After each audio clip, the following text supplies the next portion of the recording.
Hello guys, sa video na to is pag-uusapan natin yung isa sa pinaka-importanteng Supreme Court cases sa Pilipinas, which is yung GR number 168338 or mas kilala bilang Chavez v. Gonzales na nangyari noong February 15, 2008. So, yung case na to is all about the tension between Republic Act number 4200 or yung anti-wiretapping law and sa freedom of the press. And sa video na to, isasagutin din natin yung mga katanungan about sa case, like yung background nito, yung mga facts, issues, ruling, and yung personal takeaways ko na rin. So yung una natin pag-uusapan is yung background ng case na to. So yung GR number 168338, also known as Chavez v. Gonzales, ay nagsimula dahil sa controversial na Hello Garci.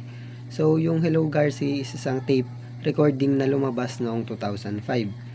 Ito yung mga recordings na umano'y wiretap conversations ni na dating Pangulong Gloria Macapagal Arroyo at Noy Comelec Commissioner na si Virgilio Garciliano. Ito'y tungkol sa posibleng dayaan na maganap sa noong 2004 elections. Dahil sa sensitive at sobrang big deal ng content ng tapes na yon, naging malaking public issue yon at that time and pinag-usapan yun sa buong bansa. Ngayon, ang Department of Justice sa pamumuno ni Secretary Raul Gonzales at ang National Telecommunications Commission or yung NTC ay naglabas ng warning sa media. Ayon sa kanila, bawal i-broadcast or i-play yung tapes na yun kasi violation daw siya ng Republic Act 4200 or yung anti-wiretapping law na nagbabawal sa pag-record at pagdi-disseminate ng mga private conversations ng walang consent ng both parties. Pero si Francisco Chavez, yung dating Solicitor General, ay hindi pumayag. Ayon sa kanya, yung warnings ng DOJ at NTC ay unconstitutional kasi ito ay isang uri ng prior restraint. Ibig sabihin, pinipigilan ng press bago pa man sila makapag-report. Sa ilalim ng Constitution, prior restraint is always prohibited unless may clear and present danger. Kaya dinala yung issue na yun sa Supreme Court para malinawan kung paano mag-interact ang Republic Act 4200 at yung constitutional right to free speech and press of freedom. So ngayon naman pag-usapan natin yung mga facts about sa case na to. So noong 2005, kumalat yung tinatawag na Hello Garci tapes or yung mga recordings na naglalaman ng mga umano'y wiretap conversation ni dating Pangulong Gloria Macapagal Arroyo at ng commissioner ng Comelec na si Virgilio Garciliano. So yung tapes doon na yun is naglalaman ng posibleng dayaan na mangyari noong 2004 elections. Kaya naging malaking issue yung tapes na yun at pinag-usapan ng buong bansa. Dahil sa nangyaring yun, nag-decide ang Department of Justice sa pamumuno ni Secretary Raul Gonzales at pati na rin yung National Telecommunications Commission or yung NTC na maglabas ng warnings para sa mga media outlets.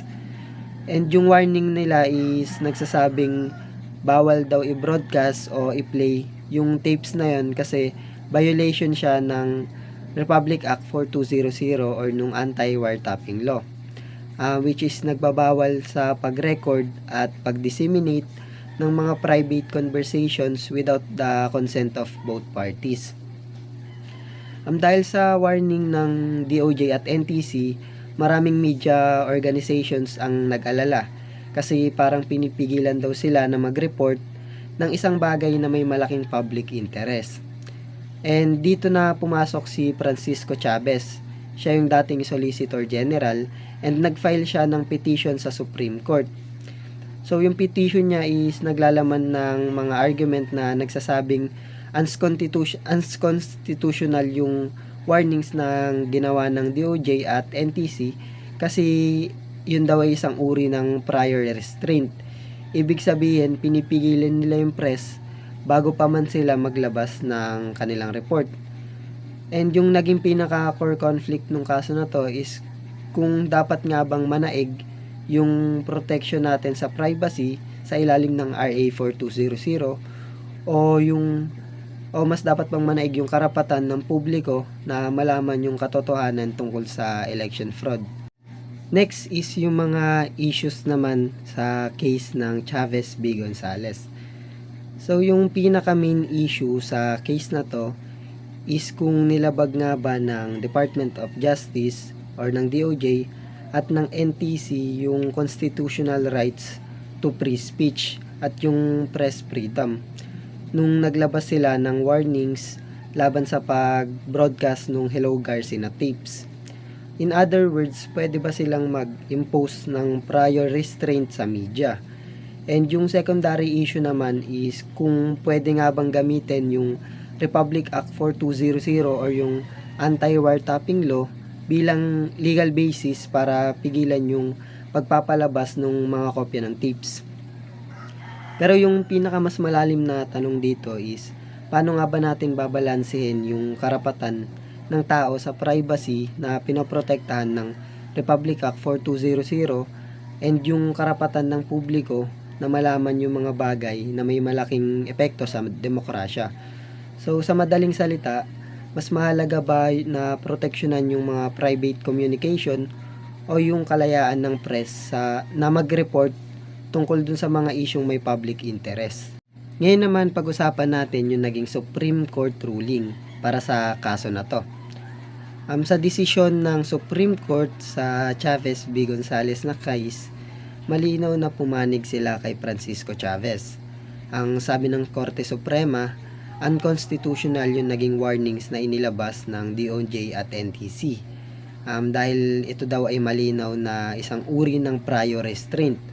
Sa madaling salita, ang prior restraint ay ang pagpigil ng gobyerno sa isang tao o isang institusyon na magsalita o mag-publish bago pa man ito mangyari.